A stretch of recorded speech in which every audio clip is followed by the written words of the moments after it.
को दे दें, जहां मध्य प्रदेश में कांग्रेस की यात्रा बनाम बीजेपी की यात्रा चढ़ गई है। आज से मध्य प्रदेश में बीजेपी रथ यात्रा की शुरुआत करने जा रही है। शहडोल से राष्ट्रपति द्रौपदी मुर्मू की उपस्थिति में यात्राओं की शुरुआत की जाएगी। तो आदिवासी बाहुल इलाके में बीजेपी का एसटी मोर्चा ये यात्रा निकालने जा रहा है। राहुल गांधी के रूट पर भी बीजेपी रथ यात्रा निकालने का प्लान तैयार कर लिया गया है। तो अब यात्राओं का दौर शुरू हो चुका है। एक तरफ कांग्रेस की यात्रा चल रही है तो भारत जोड़ो यात्रा को लेकर, तो वहीं अब बीजेपी ने भी अपनी रथ यात्रा निकालने का प्लान तैयार कर लिया है। तो बीजेपी भी अब यात्रा निकालेगी। खास करके जो बीजेपी का एसटी मोर्चा है वो आदिवासी बाहुल्य क्षेत्रों में इस यात्रा को निकालेगा। साथ ही जहां से राहुल गांधी की यात्रा निकलेगी वहां पर भी इस यात्रा को निकालने का प्लान तैयार कर लिया है।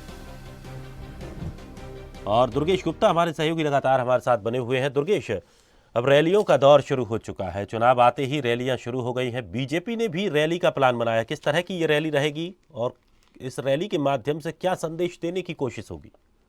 बिल्कुल दिनेश, मध्य प्रदेश में 2023 विधानसभा चुनाव को कुछ ही समय बचा हुआ है, यानी कि 10 से 11 महीने बचे हुए हैं। इसको लेकर इसके पहले ही मध्य प्रदेश के दोनों ही दल जो मजबूत दल हैं, एक तो जो मौजूदा सरकार में भारतीय जनता पार्टी और दूसरा जो विपक्ष में है कांग्रेस पार्टी, दोनों ही दलों ने अपनी रणनीति तैयार कर ली है। भारत जोड़ो यात्रा, राहुल गांधी की भारत जोड़ो यात्रा मध्य प्रदेश में प्रवेश कर रही है, जिस यात्रा को लेकर कई कयास लगाए जा रहे हैं कि मध्य प्रदेश में आगामी 2023 विधानसभा चुनाव और इसी के साथ में बैक टू बैक 2024 में लोकसभा चुनाव के दौरान पर भारत जोड़ो यात्रा का काफी हद तक फायदा देखा जाएगा।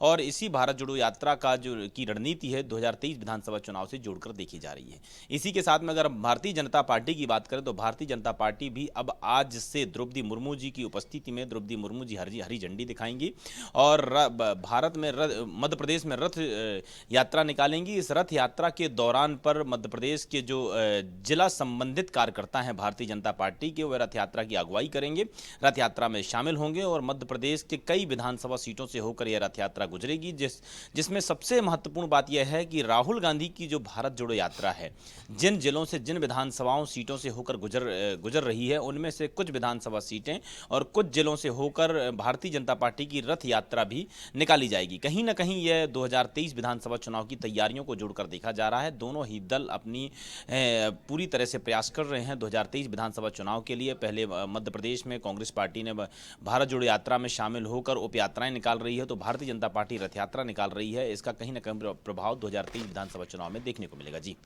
चलिए दुर्गेश, शुक्रिया हमारे साथ जुड़ने के लिए। तो अब कांग्रेस की तर्ज पर अब बीजेपी भी यात्रा निकालने की तैयारी में है। बीजेपी आज से यात्रा निकालने की तैयारी कर रही है। एसटी मोर्चा बीजेपी का जो है वो यात्रा निकालेगा, रथ यात्रा होगी ये। और खासकर सबसे बड़ी बात ये रहेगी कि जहां जहां से राहुल गांधी की यात्रा निकलेगी वहां पर भी इस यात्रा को पहुंचाया जाएगा।